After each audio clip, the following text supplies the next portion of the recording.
बिस्मिल्लाहिर्रहमानिर्रहीम। अच्छा भाई, नेक्स्ट टॉपिक है हमारा जियो स्टेशनरी सैटेलाइट्स। इससे पहले हम ये देख चुके हैं कि सैटेलाइट्स वो बॉडीज होती हैं या वो objects which are orbiting around the earth due to force of gravity. यानी जब भी कोई बॉडी सर्कल पे मूव करती है तो उसके ऊपर सेंट्रीफ्यूगल फोर्स अप्लाई होती है, अदरवाइज बॉडी सर्कल में मूव नहीं कर सकती। तो सैटेलाइट्स के ऊपर जो सेंट्रीपिटल फोर्स होती है that is provided by the force of gravity. जैसे अगर अर्थ का सैटेलाइट है तो force of gravity between earth and that satellite, so that satellite is moving in its orbit due to force of gravity between satellite and earth, and this force of gravity provides the centripetal force to the satellite. Now यहाँ पे हमारे पास एक specific type है satellites की जिनको हम कहते हैं जियो स्टेशनरी सैटेलाइट्स। ये क्या होते हैं? जियो स्टेशनरी यानी ऐसे satellites which are at rest with respect to earth. ठीक है, इनको हम जियो सिंक्रोनस सैटेलाइट्स भी कहते हैं, यानी इनकी मोशन अर्थ की जो रोटेटरी मोशन है अबाउट इट्स एक्सिस, जो स्पिन मोशन है अर्थ की, ठीक है, तो उनके साथ सिंक्रोनाइज्ड होती है। यानी जितने टाइम में अर्थ अपने एक्सिस पे एक रोटेशन कंप्लीट करती है उतने ही टाइम में सैटेलाइट अपने ऑर्बिट में एक रोटेशन कंप्लीट कर लेता है। ठीक है, तो that's why these types of satellites are known as Jio stationery satellites. ठीक है, तो क्योंकि मोशन जो है that is a relative phenomena, ये हम पहले भी देख चुके हैं। देखें, अगर टू कार्स हैं, दो कार्स एक ही साथ मूव कर रही हैं विद द सेम वेलोसिटी, तो वो दोनों कार्स एक दूसरे के लिहाज से रेस्ट पे होंगी क्योंकि उनकी पोजीशन एक दूसरे के लिहाज से चेंज नहीं हो रही। तो सिमिलरली यहाँ पे हम जो सैटेलाइट्स होते हैं जियो स्टेशनरी सैटेलाइट्स, वो हम ऐसे सैटेलाइट्स कंसिडर करते हैं जिनकी मोशन अर्थ की स्पिन मोशन के साथ सिंक्रोनाइज होती है। सो सपोज दैट ये हमारे पास अर्थ है जिसको हम तकरीबन स्फेरिकल शेप में लेते हैं, और अर्थ के about suppose that this is the orbit of a Jio stationary satellite. तो देखें, ये अर्थ अपने एक्सिस के अबाउट रोटेट हो रही है। सपोज अर्थ इस तरह से रोटेट हो रही है अपने एक्सिस के अबाउट, और यहाँ पे जो सैटेलाइट है दैट सैटेलाइट जिसकी हम कंसिडर करते हैं this is the satellite of mass ms, तो and this is earth of mass me, mass of earth. तो देखें, अगर ये सैटेलाइट अपने ऑर्बिट में रोटेट कर रहा है like this with some orbital velocity, और साथ साथ अर्थ अपने एक्सिस पे इस तरह से स्पिन कर रही है, रोटेट हो रही है, तो फर्ज करें अभी ये सैटेलाइट इस वक्त यहाँ पे अर्थ के ऊपर है एट अ पॉइंट ए। ठीक है, यानी अर्थ के ऊपर अगर हमने ये पॉइंट ए लिया हुआ है तो ये सैटेलाइट ए पॉइंट के एग्जैक्टली ऊपर है। तो देखें, जब ये अर्थ रोटेट होगी इस तरह से स्पिन होगी और उसके साथ ही ये सैटेलाइट भी उसी रेट पे मूव करे, तो क्या होगा कि जिस वक्त ये अर्थ रोटेट होकर यहाँ पे ये पॉइंट ए आएगा तो उसके साथ ये सैटेलाइट भी यहाँ पे आ जाए। तो देखें, again this satellite is at point exactly above the point A. जैसे यहाँ पे ए पॉइंट के ऊपर है तो यहाँ भी ए पॉइंट के ऊपर है ये। फिर अर्थ रोटेट हो रही है तो अर्थ जब यहाँ पे ए पॉइंट आएगा तो यहाँ पे सैटेलाइट उस वक्त यहाँ पे आ जाएगा again eight above the point ए। तो यानी हर वक्त ये सैटेलाइट अर्थ के ऊपर एक ही पॉइंट पे हमें ऑब्जर्व होगा। यानी जैसे जैसे ये अर्थ मूव कर रही है उसके साथ साथ सैटेलाइट भी उसी तरह से मूव कर रहा है। So such a satellite is known as Jio stationary satellite. ठीक है, a satellite which is at rest with respect to earth. And how is it possible? That is, it is possible that the rotation of earth completes one rotation in 24 hours. So if the satellite also completes its one rotation in 24 hours, then both will be at rest with respect to each other. जैसे मैंने अभी example दी है कि if two cars are moving exactly with the same velocity, तो वो दोनों एक दूसरे के लिहाज से रेस्ट पे हैं क्योंकि उनकी पोजीशन चेंज नहीं हो रही। सिमिलरली ये दोनों की जो ऑर्बिटल वेलोसिटी है अगर वो इक्वल हो, ठीक है, यानी इसकी सैटेलाइट की ऑर्बिटल वेलोसिटी और अर्थ की जो रोटेशन की जो वेलोसिटी है ये इक्वल है, यानी मतलब ये है कि जितने टाइम में सैटेलाइट एक रोटेशन कंप्लीट कर रहा है वो कितने टाइम में करे, 24 आवर्स में, तो अर्थ भी अपनी एक रोटेशन कंप्लीट कर लेगी।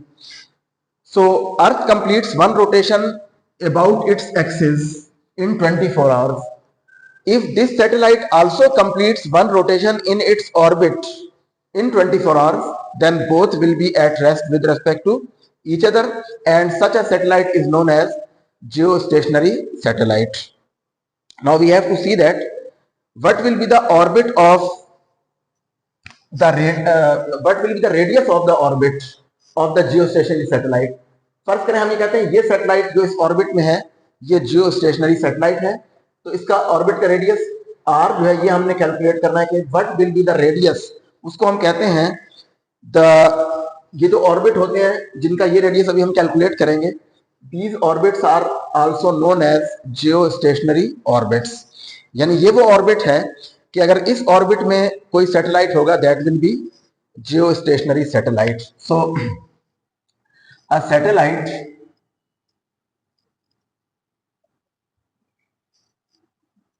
that is at rest with respect to Earth is known as a geostationary satellite। उसको हम कहते हैं जियोस्टेशनरी। स्टेशनरी हम कहते हैं स्टेशनरी बॉडी, जो बॉडी रेस्ट पे हो। सो जियोस्टेशनरी जो अर्थ के लिहाज से बॉडी रेस्ट पे हो, so that is known as a geostationary satellite.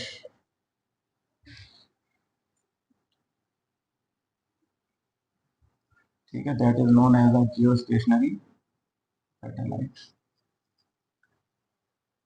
तो देखें हम इससे पहले पढ़ चुके हैं कि जो किसी भी सैटेलाइट की ऑर्बिटल वेलोसिटी क्या होती है। Orbital velocity of a satellite, जिसको हमने v नॉट से लिखा था, of a satellite is, satellite की orbital velocity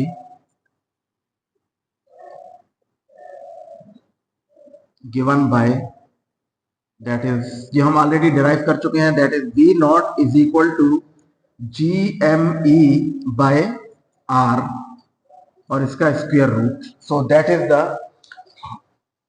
orbital velocity of a satellite, GME over R। तो अब देखें यहां पे ये तो हमारे पास ऑर्बिटल वेलोसिटी का एक्सप्रेशन है फॉर एनी सैटेलाइट जो जिसके ऑर्बिट का रेडियस R है।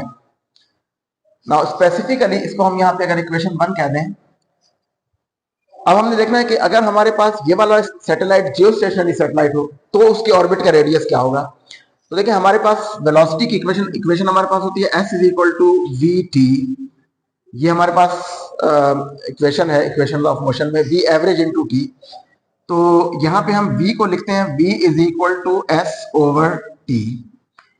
नाउ अगर इस सैटेलाइट का आप ऑर्बिट देखें तो देखें हमने कहा है इस जियोस्टेशनरी ऑर्बिट का रेडियस r है और इस पूरे ऑर्बिट का जो सरकमफेरेंस है that will B 2 pi r। Circle का सरकमफेरेंस क्या होता है, 2 पाई r। तो मतलब ये है कि ये जो इक्वेशन है s v is equal to s over t, तो इसमें अगर हम s को पुट कर दें 2 pi r, that is the distance which is covered by the satellite in one complete rotation. यानी देखें जब ये सैटेलाइट अपना एक रोटेशन कंप्लीट करेगा ऑर्बिट में तो वो कितना डिस्टेंस कवर करेगा, linear distance, that is 2 pi r circumference of the orbit. So distance हमने s क्या ले लिया, 2 पाई r डिवाइडेड बाय ये टाइम हम लेते हैं टाइम पीरियड, जितने टाइम में इसका एक रोटेशन कंप्लीट होगा, और ये टाइम पीरियड कितना लेना है हमने, that should be 24 hours. If this satellite is a geostationary satellite then this time should be 24 hours. तो इसको आप कहते हैं इक्वेशन 2। सो इक्वेशन 1 और 2 को अगर हम कंपेयर करें तो वहां से हमारे पास r की वैल्यू आ सकती है, रेडियस ऑफ द ऑर्बिट। सो दूसरी कंडीशन भी हमने अप्लाई करनी है for a geostationary satellite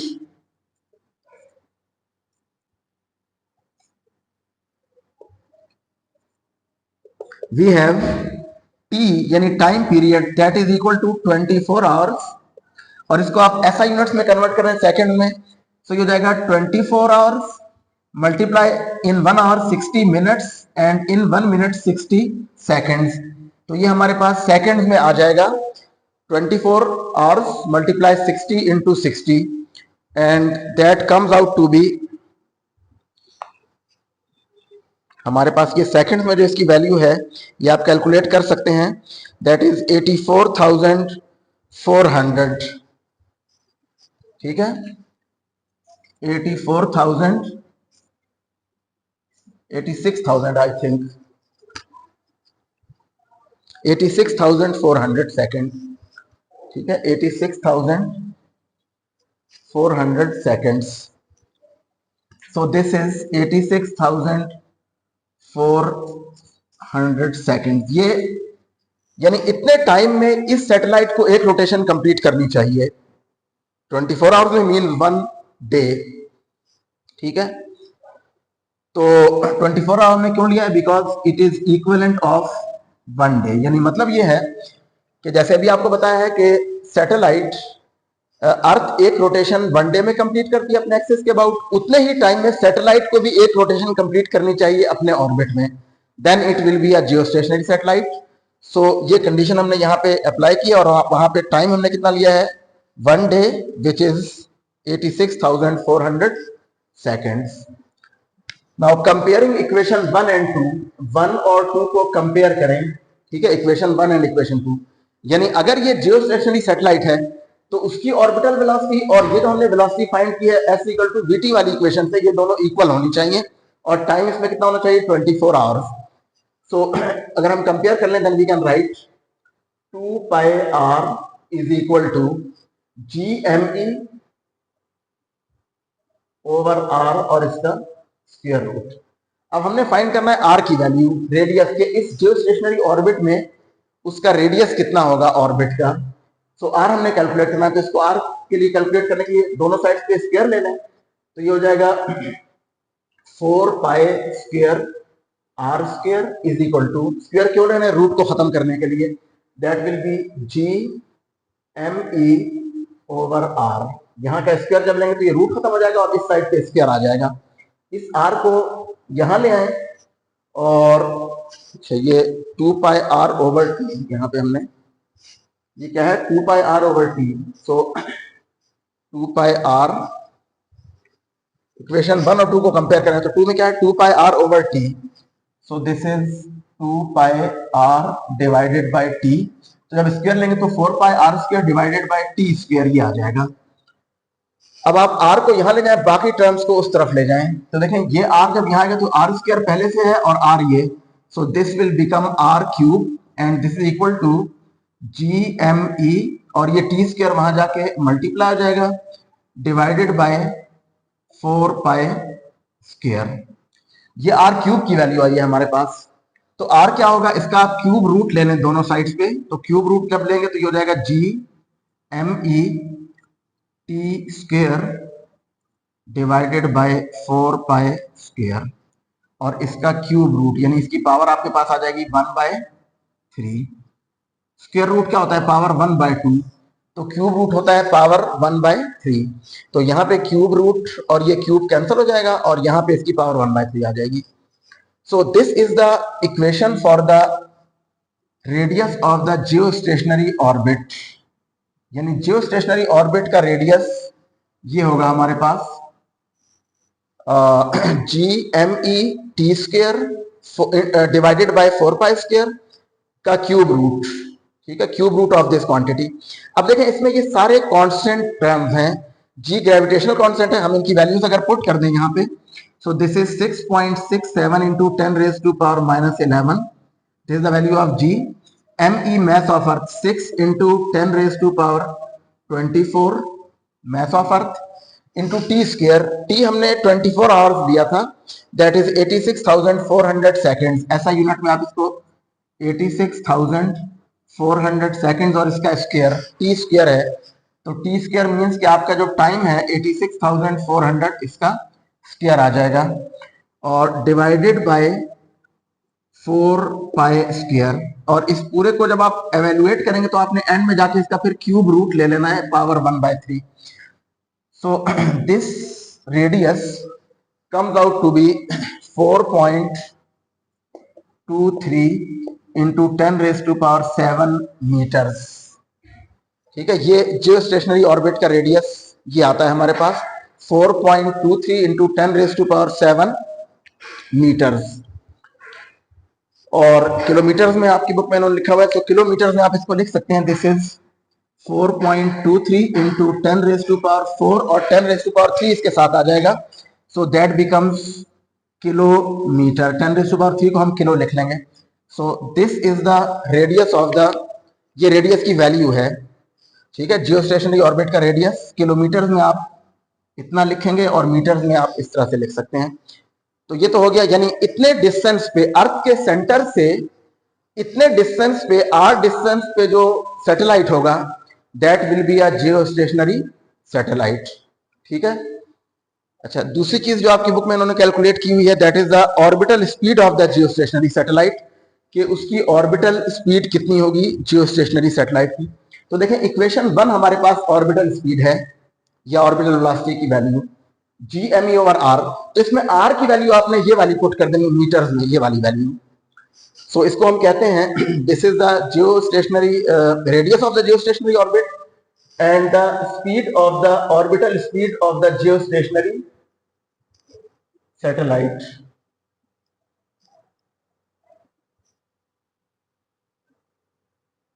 किसी जियो स्टेशनरी सैटेलाइट की ऑर्बिटल स्पीड कितनी होगी. तो देखिए, फ्रॉम इक्वेशन 1 ये स्पीड हम कैसे कैलकुलेट करेंगे, यूजिंग इक्वेशन 1 जो कि हमारे पास ये है. We can write v naught is equal to Gme divided by r और इसका स्क्वायर रूट. अब यहाँ पे r आप इस वाले ऑर्बिट का रेडियस पुट करेंगे, जियो स्टेशनरी ऑर्बिट का रेडियस, तो ये मीटर वाली वैल्यू ये पुट करेंगे. यानी बाकी वैल्यूज तो देखें, यहाँ पे g क्या है 6.67 into 10 raised to power minus 11 into mass of earth is 6 into 10 raised to power 24 divided by radius. अब रेडियस आपने ये वाला पुट करना है 4.23 into 10 raised to power 7 और इस पूरे का फिर कैलकुलेट करके एंड में स्क्वायर रूट आप ले लेंगे. So we will get the orbital speed या orbital velocity of the geo stationary orbit which comes out to be 3.07 into 10 raised to power 3 meter per second. 3.07 into 10 raised to power 3 meter per second. So ये आपके पास जियो stationery और जियो stationary satellite की orbital velocity है. ठीक है, तो ये हमारे पास ऑर्बिटल रेडियस है उसका, इसको हम कहते हैं radius of the geo stationary orbit and this is the orbital speed of a Jio stationary satellite. ठीक है, तो यहाँ पे हमने ये देखा है कि what is the geo stationary satellite and what is the orbital radius of the geo stationary orbit and what is the orbital speed of the geo stationary satellite. ठीक है, ये जियो स्टेशनरी सैटेलाइट्स क्योंकि देखें इनकी कैरेक्टरिस्टिक ये है कि ये अर्थ के ऊपर एक ही पॉइंट पे रहते हैं, तो that's why these satellites are very useful in the communication for the communication purpose. जैसे हमने शुरू में देखा था कि सैटेलाइट्स के डिफरेंट यूजेस हैं, कम्युनिकेशन के लिए यूज होते हैं, मिलिट्री यूजेस हैं, नेविगेशन के लिए. तो ये जियो स्टेशनरी सैटेलाइट्स इस तरह की एप्लीकेशंस के लिए बहुत यूजफुल होते हैं बिकॉज इनकी पोजीशन अर्थ के लिहाज से चेंज नहीं होती, they remain at the same point over the earth. ठीक है, that's why these are very useful for these purposes. ठीक है.